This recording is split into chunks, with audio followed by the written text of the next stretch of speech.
Greetings all, BWS2K here with Scott Summers once again. We're going to jump right into it because we got a lot to cover. Last week, if you watched the video, we had the debut of Sentinel Man. He fought some Vulturions, which was a much closer battle than I expected it to be. I think that was some important information moving forward in terms of how to build mobs, maybe, or how to build data files. Kind of keep that in mind next time I'm building one. A couple things today before we start. In the text column over on Roll20, you can see somewhere in this vicinity of where I have an N, or actually above here where it says rolling 1d10. I used the encounter wheel again. I rolled on the good column this time, and the results that I got were a no encounter, which that's not fun to roleplay. And then a something called Dawn's Early Light, which is where you are essentially, your character is near Central Park and Captain America is doing his morning jog, and you meet and exchange some brief words, but he doesn't really slow down, and there's no real like bad guys or anything like that. It's the daily life column, so it's just kind of a connection to the superheroes and not much more than that.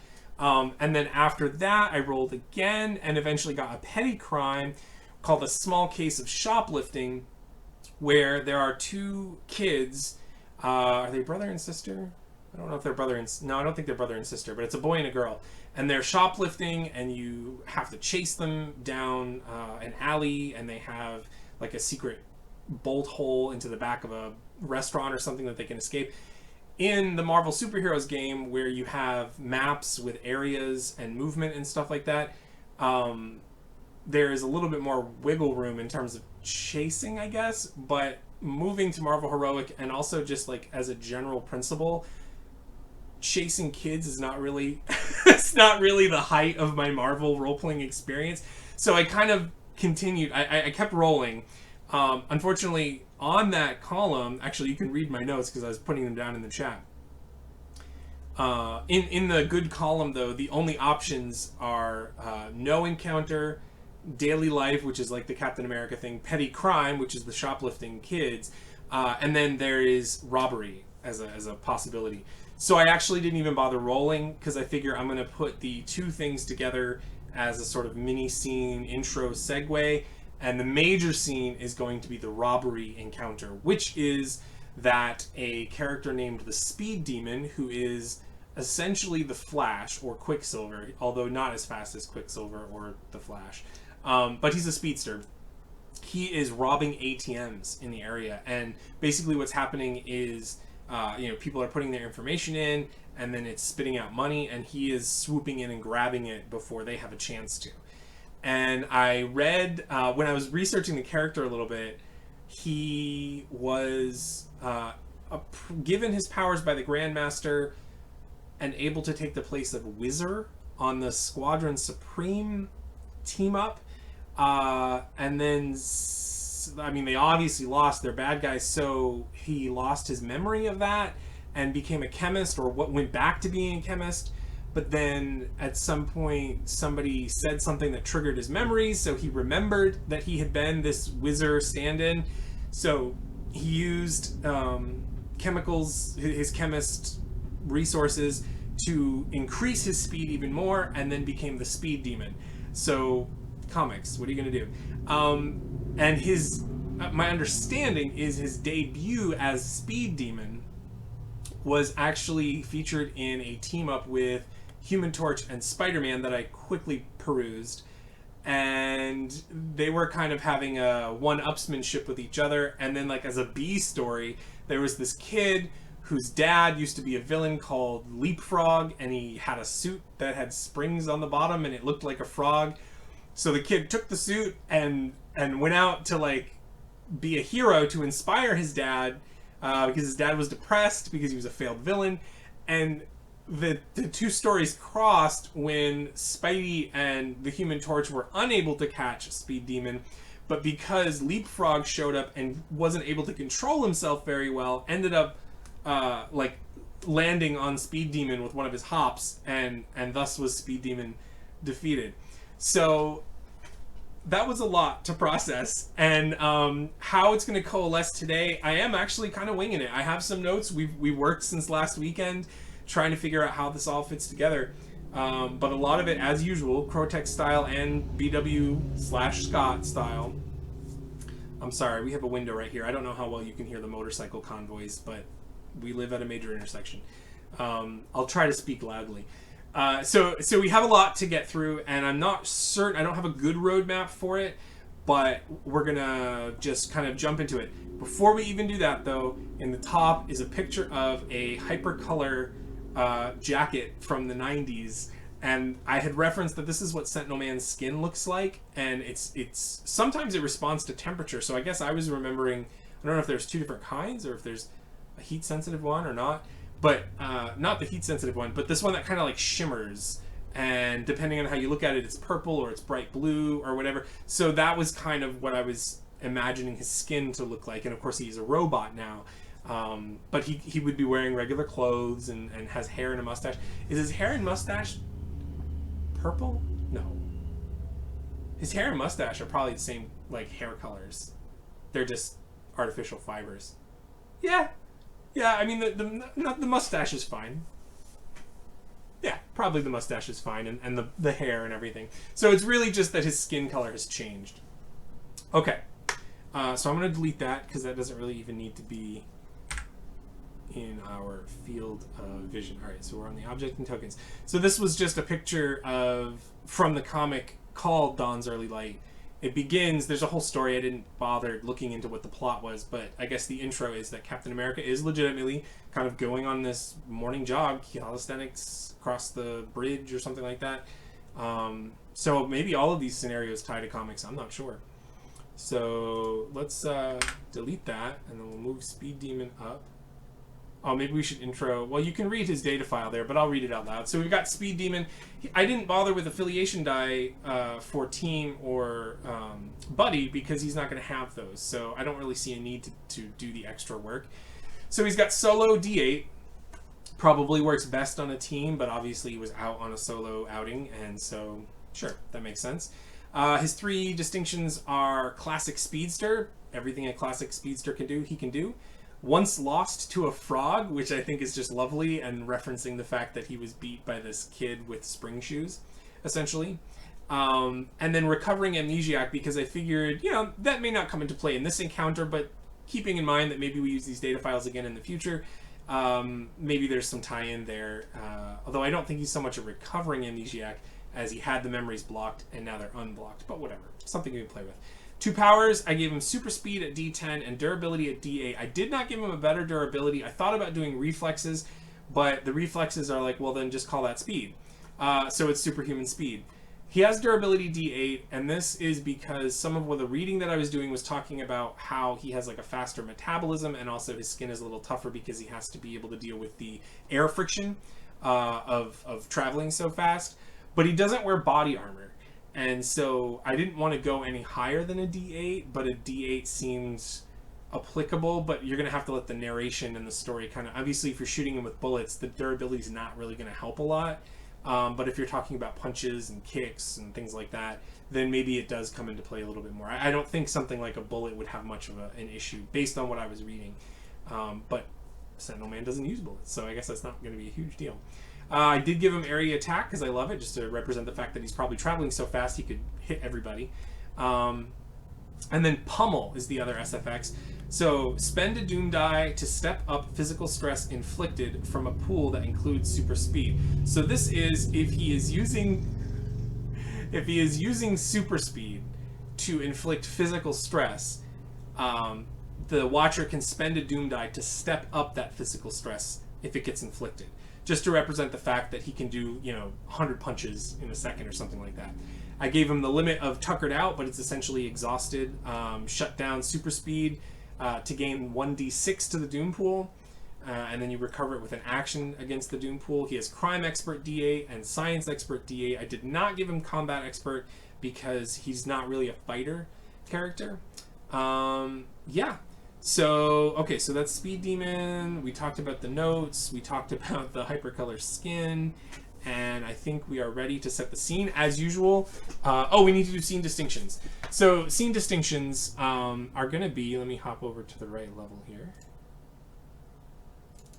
Scene distinctions, let's go with crowded streets, because ATMs being on the sidewalk, but also traffic and sidewalk traffic and things like that. So crowded streets, bystanders and things like that. And then, whoops, what else do we want to do? Something about the ATM, the slow, let's go fast money. Oops.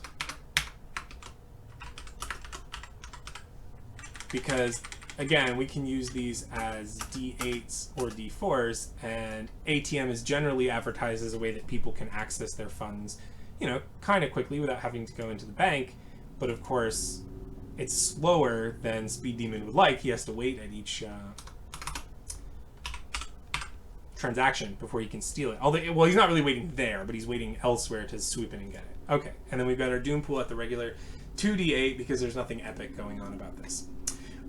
So, last time we left off with Sentinel Man having defeated the Vulturions. There was some press coverage. He knows J. Jonah Jameson, so I like to think about a week has gone by wherein he's probably shot a new commercial and, you know, cleaned up the lot a little bit in front of the Eddie's Emporium of Exotic Odds and Ends. I remembered it. And I'd like to think he's probably had a little bit more business because he got some front page coverage on the Bugle, thanks to calling in a favor with JJ. And maybe in that time, he has sort of thought through what it's like to be a hero a little bit, and, you know, what does that mean for his business? What does that mean for his life? And so maybe he's in the park and he's enjoying it Saturday. So, you know, it's like the part-time high schooler crew running the lot, skeleton crew situation. So he doesn't work on Saturdays typically, unless he has to, unless he's got to be there for a job or something. But as manager, he kind of has weekends off. And he's in Central Park, and he is just kind of pondering all this stuff. We had talked last time about whether or not he could eat things, and I think the idea is there's no reason that he couldn't. We didn't really talk about him having like a power source, so I think maybe there is a way in which his robotic body can metabolize food and drink and stuff, although he is weak to water, so maybe he just metabolizes solid foods. Yeah, like cheeseburgers and french fries. Probably it's cheeseburgers and french fries. If I'm tapping in to the creator's psyche behind Sentinel Man, maybe he runs on cheeseburgers and french fries. So he's in the park, he's having a solid food snack and pondering all this, sitting on the bench, and Captain America, out for his jog, jogs by, and if you remember, yeah, his distinction of from the TV, I think Captain America's jogging, and he does a double take, right? Purple-skinned guy, Captain America is always paying attention, and he backs up a second, maybe still jogging in place, backs up a second, he's like, hey, you're that guy, Eddie, from the TV, right? And Eddie, of course, is like totally blown away. Totally blown away to have been recognized by Captain America. Captain America. Unplanned product placement. And he's like, excuse me. So Eddie's like, yeah. Hey, it's Captain America. What are you doing here? And Captain America's like, oh, just getting my daily exercise. Excuse me. Speaking of exercise, editing BW may have to do some cuts here. Okay. Eddie's like, oh, that's great. And yeah, that's me. And Captain America's like, yeah, nice job. You know, he's still jogging in place. Nice job with the Vulturions. And Eddie's like, thanks, Cap. And Cap like gives a mock salute and continues on his way, and Eddie's just like dumbfounded sitting there on the bench like, holy cow, he got recognized by like the leader of the Avengers. This is a big deal. And so maybe a few moments go by, Captain America is, you know, he's long gone, and there's some shouting, and the shouting is you know, maybe behind where Eddie is, and he turns and he looks, and there's someone pointing down the block, and there's two kids running away, two small figures running away, and they're like, stop them, somebody! And so obviously Sentinel Man, there's something going on. He jumps into action and he just kind of takes to the air and zooms over there and stops where the person is. What's going on? How can I help? And the shop owner is just kind of like, those kids, stop them. They took something. And Eddie swoops over. And I think maybe probably lands, like cuts off the kids, like as they're running, and maybe they start to duck down an alley instead. And so he kind of not corners them in the alley per se, but kind of like, hey, you kids, hang on a second there. And they're like, get away from us, mister. Yeah, stupid purple man. And they're not really dealing with this situation well. And so Sentinel Man kind of lands on the ground and starts to take some steps forward, because they are kind of, it's an alleyway. I'm imagining it's where their bolt hole is, but it is kind of like closed in otherwise. And they start to kind of make their way towards like behind a dumpster where this hatch or whatever it is. I don't really understand how you have a bolt hole into a restaurant, but whatever. It was written in the 80s. And so he kind of steps forward and he's like, well, I just want to talk to you kids. Don't you know? I'm Sentinel Man. He's hoping they've seen his adverts somewhere. They probably aren't a huge reader of the Bugle just yet. They're young, maybe 10, 11, 12, something like that. And they start to duck down and go behind this dumpster. And I think he's going to push the dumpster? No, because that might hurt them. I think he's going to like look around like, hey, where are you? And he sees the thing. So he flies around to the front of the restaurant and comes in. And when he gets in there, maybe it's a pub, and when he gets in there, some of the people may recognize him right away. Probably some of his normal clients are there. What I'm thinking is junkyard.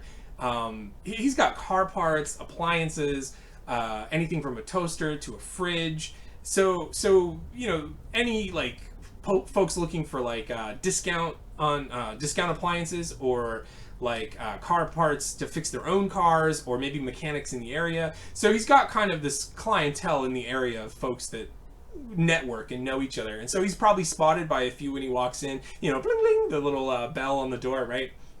And he comes in and hey, Eddie from the TV, and maybe his commercial's playing. I bet his commercial's playing on the TV over by the bar, right? And he's on there. Hey, come on down to Eddie's, Eddie's Emporium of Exotic Odds and Ends now with brand new Sentinel Man. What does he have? Sentinel Man T-shirts. And maybe he's got some merch right in front of the junkyard.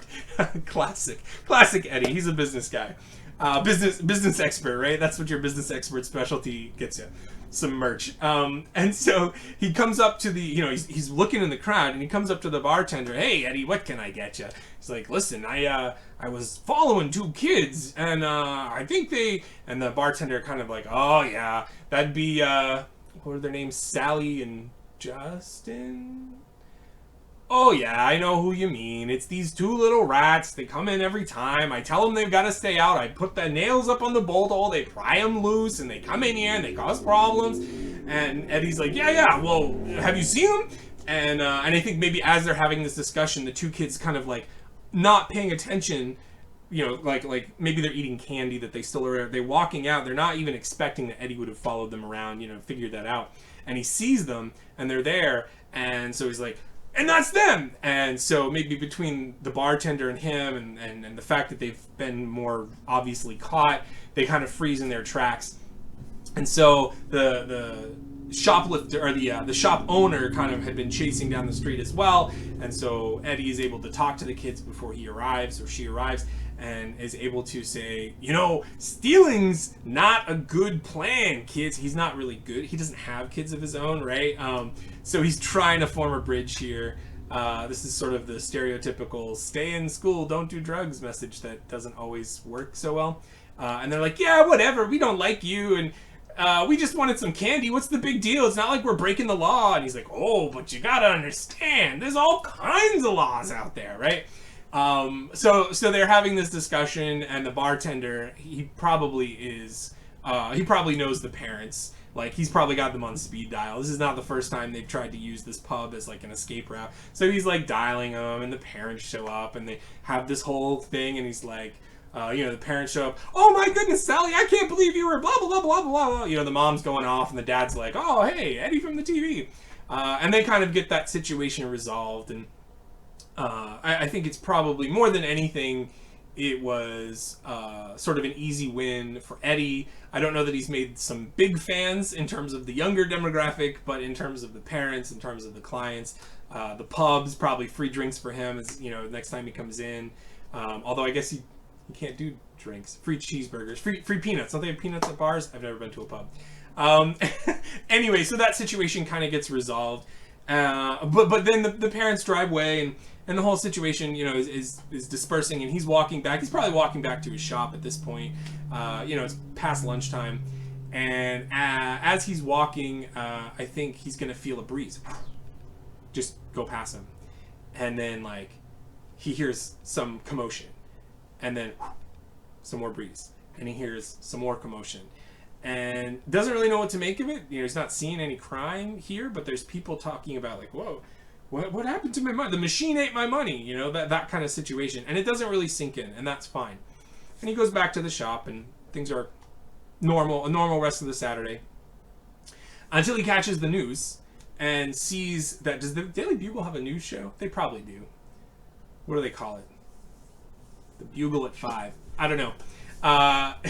So at any rate, he sees on the evening news that there's been a crime spree, and the perpetrator appears to be caught on some of the cameras at the ATMs, and it appears to be this person, Speed Demon, who has been rushing through and grabbing people's money before they have a chance to take it from the tray. So these are all ATMs fairly close by, and Eddie decides maybe this is his next sort of big break. The kids and meeting Cap, that was awesome, but maybe this is the next time that he has an opportunity to foil some crime and make Sentinel Man a household name. So he decides, with the ATM across the street, there is an ATM across the street from the junkyard, with the ATM across the street, he kind of not lies in wait because he can see it, but he's obviously not a speedster, but he's keeping a special eye on it, and nobody's using it, and it's kind of a quiet day. So he has one of his guys. He's like, "Hey, Billy, go use that ATM over there." And Billy's like, "What makes you think I have money in the ATM?" And he's like, "I'll make sure you get it back. It's no problem, right?" So he works some scheme out, a trap, and so Billy goes across the street, and he's punching in the numbers, and then sure enough, the money, it comes out. Billy goes to reach for it. It's taken. It's like $20, right? So Sentinel Man gives him the motion, do it again. So Billy does it again, but this time Billy makes it I don't know, maybe $100, right? So it's gonna take a while to spill out all the 20s, and so Sentinel Man is ready with the telekinesis, and Speed Demon shows up, and he's a second, but that's long enough. So we're gonna open. Scott's gonna play Speed Demon. I'm gonna play Sentinel Man, and we're gonna open with Sentinel Man trying to use his telekinesis to stop Speed Demon. And I think it's gonna be to put a complication on him, because there's really no way that we could hope to stop a speedster like this. So that's going to be the first thing, is Sentinel Man is going to try to hold Speed Demon in place, or at least put him in, complicate his ability to run fast, slow him down a little bit, give him some resistance. So that's going to be our first pull. There's a lot of lead in. I'm really trying to stick true to the books and include all these stories, but obviously there's some finagling that has to happen. So do we still? Okay, we have a plot point. So Sentinel Man's going to put together a pool to kind of stop Speed Demon in his tracks with a complication. All right, so that's solo affiliation. I think we did refuse of the Mojo verse to represent all of his telekinesis stuff. But fast money might work too. Actually, let's remember that we can use one distinction as a D4 and another one as a D8 as a sort of house rule. So let's use refuse from the Mojo verse, at the D8, but then also fast money at the D4, and give ourselves a plot point. That rule is in, I want to say it's in the Civil War. So in the Civil War book, I don't think it's in the basic book. The idea that you can use a distinction as a D8 and then a scene distinction as a D4. just to keep plot points moving and involve scene distinctions and stuff. And I like it. It's a good idea. So we've got that, and then none of the Sentinel physiology. Well, let's use enhanced senses. We can use enhanced senses because he's seeing him. I think in the original Marvel Superheroes sheet, it was hyper hearing, but we kind of just turned that into enhanced senses. So I think maybe some enhanced senses make sense. We're trying to spot a speedster. Still wonky. Step up or double any Sentinel physiology power for one action. If it fails, add a die to the Doom pool. The branding, no. I think we could, if we wanted to, use still wonky to step up enhanced senses. Yeah, let's do it. Let's step it up to a D10. But if the action fails, then we're gonna put a D8 into the Doom pool. And then this will be telekinesis, D10 from that power set.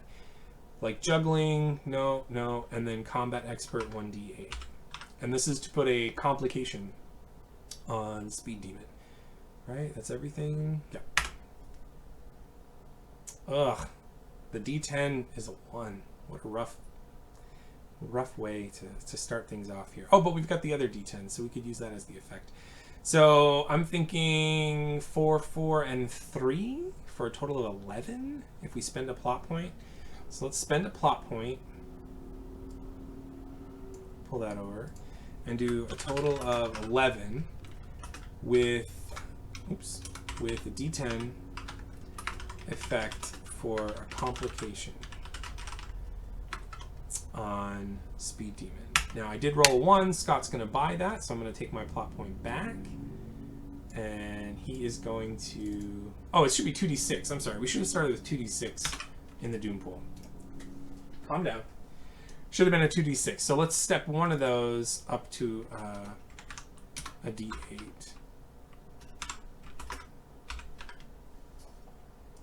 Okay. And then now Speed Demon's going to roll his reaction. So it's kind of an ambush situation. I don't know that he's going to be particularly aware of it, but it's not really going to matter a whole lot in terms of the roll. So he's solo 1d8 plus once lost to a frog. Well, let's do classic. Yeah. So Scott's reminding me again of the ability to use the 2 distinctions. So we're going to go 1d8 for classic speedster, but again 1d4 to represent the fast money, which is what I used as well. So we're kind of seeing how this... It all comes down to how fast the dispenser is, ultimately. Super speed is D10, 1d10. Area attack doesn't matter, and pummel doesn't matter. Crime expert, you can use crime expert, because this is in the middle of a caper. Alright, and you're trying to beat an 11, which is not too difficult to do, Mr. Summers. Yeah, you can do that easily. So we've got a 5 and a 5. Oh, but you have a 1. I will absolutely buy that stunt. So I'll give you a plot point. And then come over here. And give myself a stunt die. We'll decide. I think in the book, I don't know if I mentioned this last time, but I think in the book it says you're supposed to name them when you get them. With my players in my games, you have it, name it when you use it. Not a big deal. So all in all, Scott, what are you gonna do for a total, man? You're gonna have to spend something to keep something. If you spend one of the d8s, you can make a total of 13. Is that what you want to do? All right, so he's gonna spend a d8. So there's a 3, a 5, and a 5, all on d8s. So he can keep the 2 5s for a total of 10, but that's not enough. He wants to keep the 3, so he's got to spend a d8 out of the Doom pool because it's a d8. He would have to spend a d8 in this case anyway, even to keep the 2, which is on the d4, because the only things he has in the Doom pool are 2 d8s. But he's going to spend a Doom pool, or Doom die, for a total of 13. And I guess D4 effect doesn't really matter. And so it does not work. However, Speed Demon is aware that something has just occurred. All right. So let's move my token down. Sentinel Man was like trying to hold him in place, and I think probably ended up freezing Billy instead. And so Speed Demon kind of has the sense that whoa, something's up here. You know, this is not his first rodeo. He's aware of fighting with supers, and something's up. So he turns and he sees Sentinel Man across the street, and probably, I mean, I don't know how popular Sentinel Man is, but it's a Sentinel Man comic, so he's probably recognized to some degree, though not as much maybe as Spider-Man or something. So Speed Demon's like, hey, and sees him, but of course, next to him, I imagine Sentinel Man is like in the front of his shop, so next to him would be a cash register. So Speed Demon sees him kind of through the window, but also sees the register, and kind of gets this smile. And so, do you feel like Speed Demon's going to try to rob Eddie here? Yeah? Yeah, Speed Demon's going to try to... So he grabs the $100 out of the ATM, and then he zooms over to try to rob Eddie. But of course, in order to do that, he's going to have to get Eddie out of the way. So this is going to be Speed Demon trying to do physical stress on Sentinel Man. Alright, so our pool will be the 1d8 solo. Classic Speedster again, 1d8. The scene distinctions of crowded streets and fast money don't really apply here, so we're not going to worry about those. Super Speed, 1d10.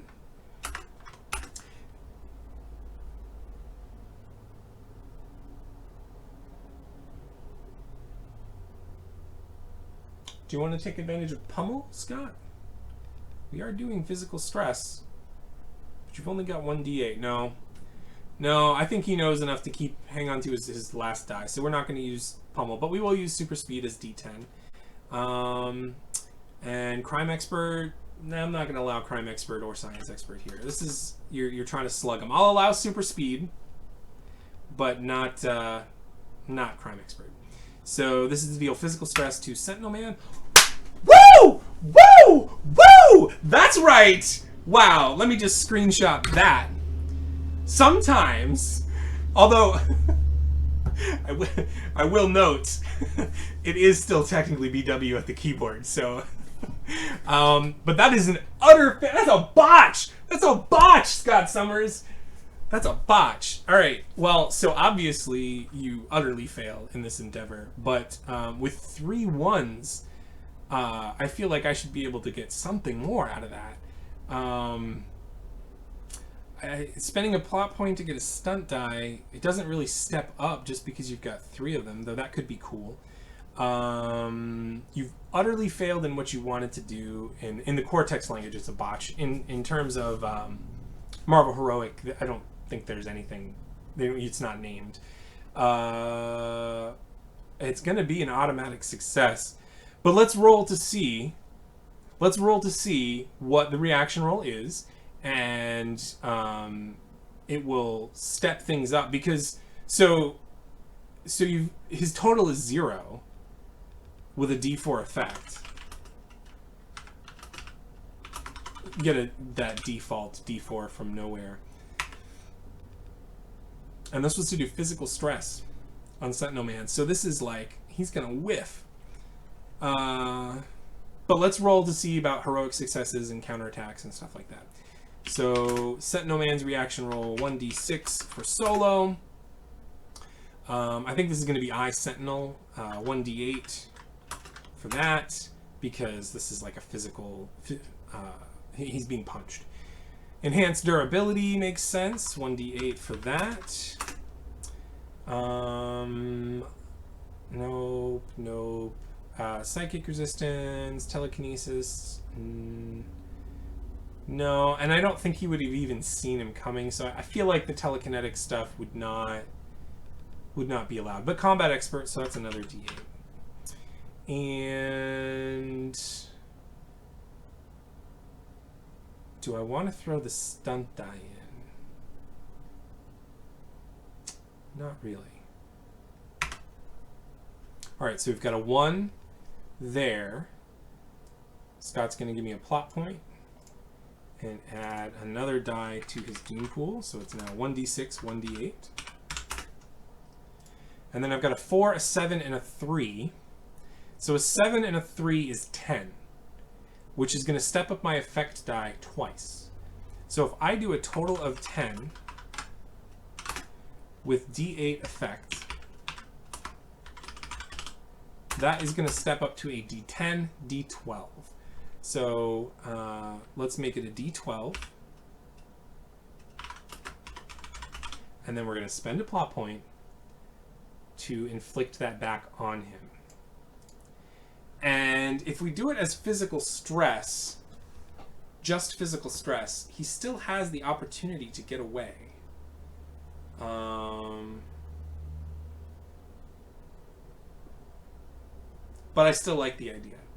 I like the idea that he was thinking, he did not realize he was trying to push aside a metallic robot. He thought, Eddie was just another one of these purple-skinned crazy people, apparently. So if we do that and we spend a plot point, did I spend the plot point already? I don't remember if I just dragged. I think I just dragged over the plot point. So we spend the plot point, and we are going to inflict stress. Text. Be smaller.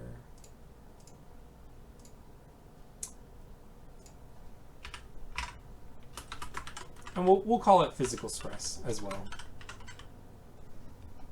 on him.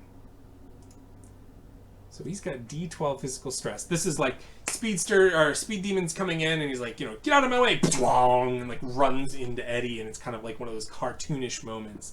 And Eddie's just not having that and kind of laughs. So that was Scott's turn. End of the round.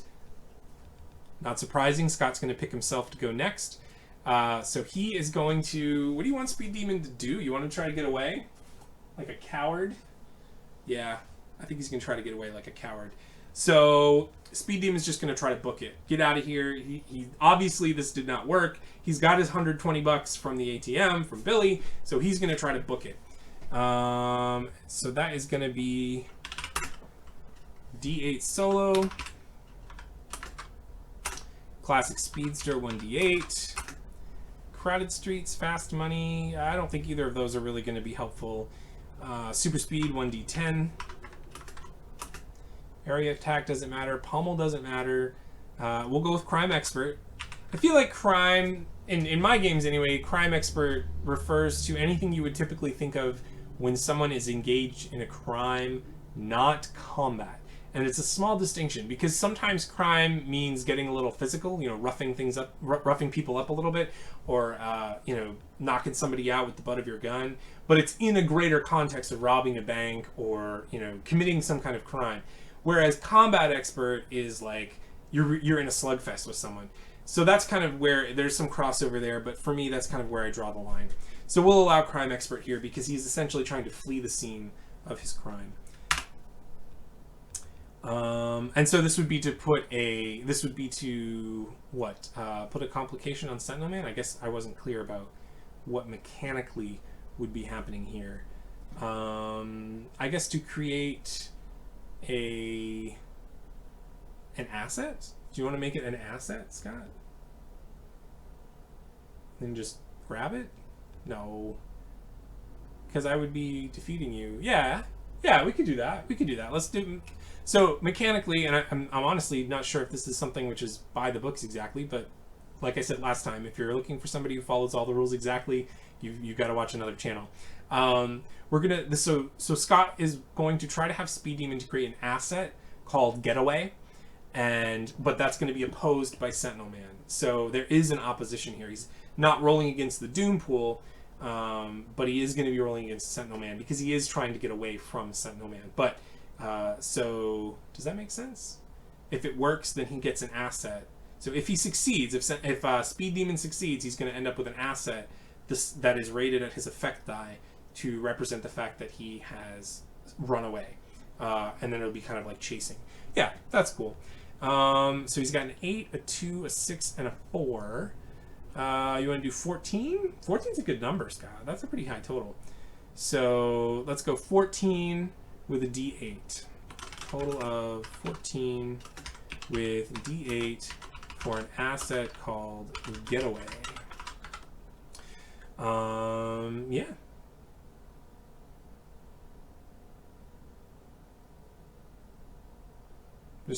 Just looking, he could make it 18 if he spent the D8 from his Doom pool. Is that really what you want to do, though? Oh, here, let's reset the actions. So right now, Sky's acting. Okay, total of 14 with the D8 asset. So now Sentinel Man, in response to Speed Demon, and I imagine because he just got thwomped, he's not on takeoff speed like normal, that Eddie is able to see him about to take off and is going to try to stop him, probably with his telekinesis again. And I think that, so we'll throw 1d6 for solo. And I think we'll use the stunt here too. He's done this enough that it feels to me as if he is trying to hone his telekinesis to freezing people in their tracks. He's done it, he did it last session, he's already done it once here. Now, whether he failed or not is kind of beside the point. It represents the fact that he's really focused on trying to learn how to do this one thing. So I feel like in the Marvel Superheroes game, they actually have stunts, which would be equivalent to the SFXs in Marvel Heroic. But they're like using your powers in a special way.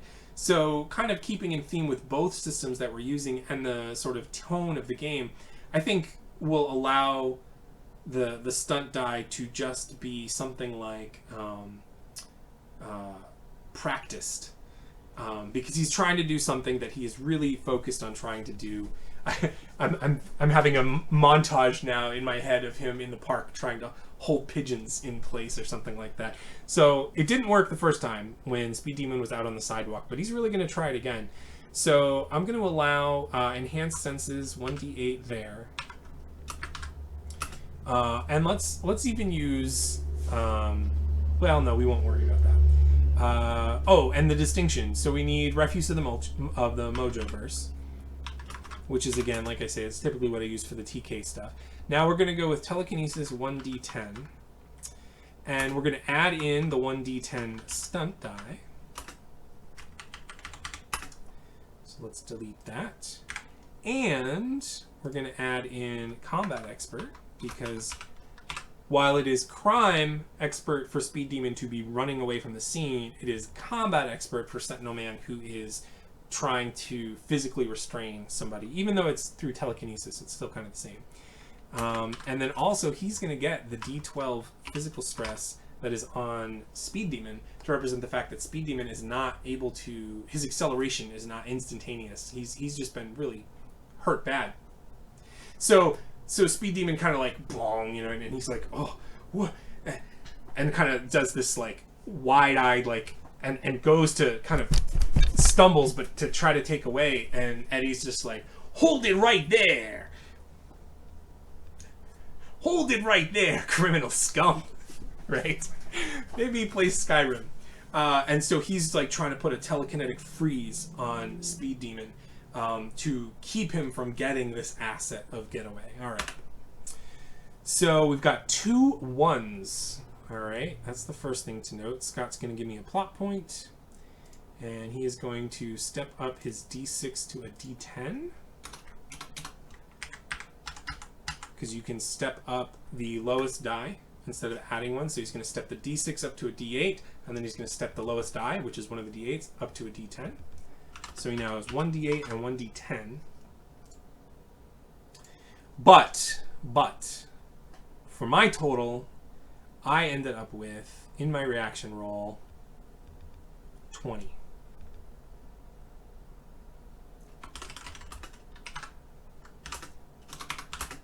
And if I do, really, I could do any effect die, and it would step up the physical stress. But if I do 20,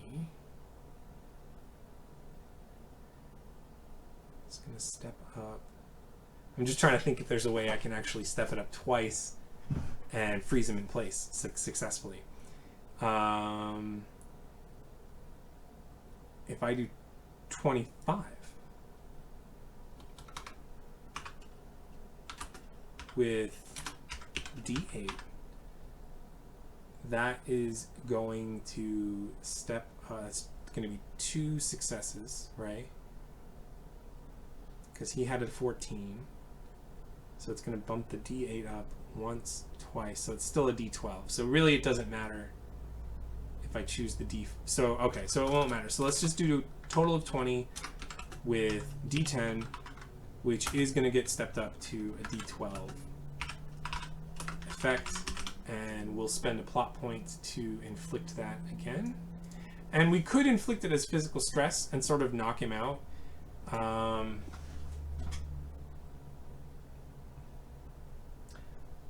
I just kind of picture Eddie as non-violent. But we're going to spend the plot point to inflict the D12 back at Speed Demon. Because really, ultimately, what's going to happen is if it's a D12 complication of frozen in place, then Speed Demon really doesn't have a chance to get away. So it's all going to be the same. Well, let's stick to the rules. Stick to the rules. We'll do D12 and then we'll inflict it as a complication. So he's going to have a D12 frozen.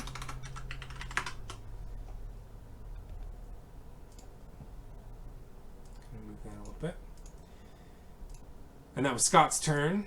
So now it is Eddie's turn. So Eddie is going to... so I kind of think of Speed Demon as kind of stumbling out the door, but now he's like almost in slow motion, like straining against this telekinesis. And I think Eddie's just going to try to sit him back in... He's got like chairs like in the front, like a waiting area. He's just going to try to sit him in a chair and have him wait there while he calls for police, right? So he's going to try to step up the frozen complication.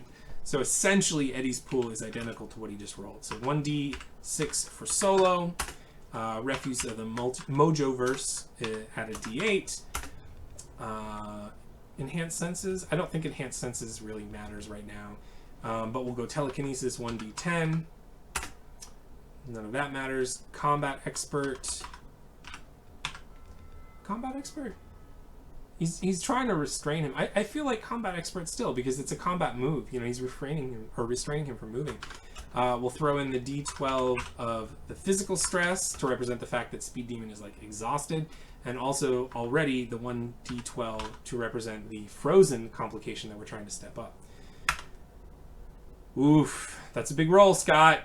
That's a big roll. You want to buy my hitch? Scott gives me a plot point to step his D8 up to a D10.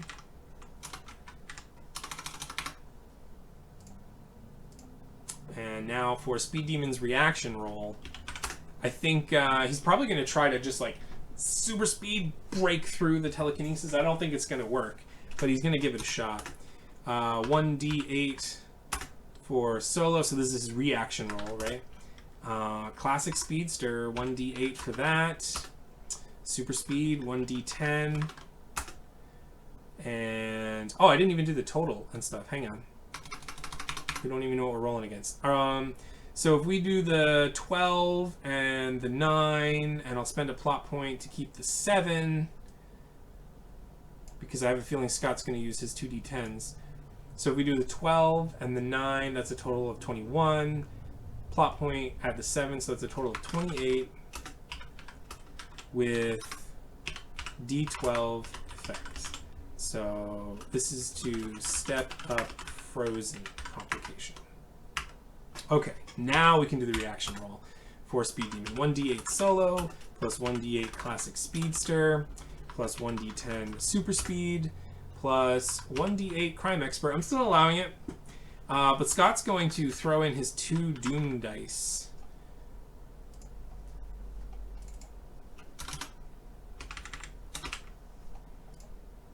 Just to try to get a nice high total. Although you spent your doom dice, you can't keep extras.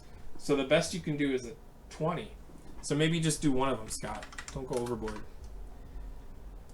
So he's backing up a sec. He's going to spend one of his d10s from the doom pool to add it into this pool, which will allow him to spend his doom pool, his remaining doom die, like a plot point to keep a third total, if it helps him. I don't think it's gonna.